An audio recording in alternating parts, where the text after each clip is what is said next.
Hello guys, welcome to a new video from the channel. This time we'll check how to fix Wi-Fi keeps disconnecting on Android. So let's start. Well, this problem used to happen when the connection is bad on your modem. So first I recommend you to check your modem connection, and if everything is alright, well, let's do the next thing.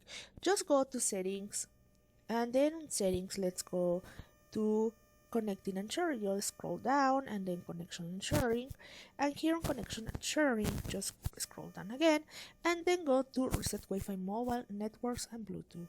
Just click there and just press the button reset settings.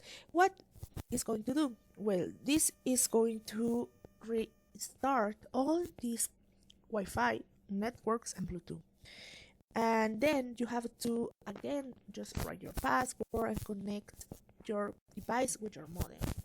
So if you are sure about it, just press OK.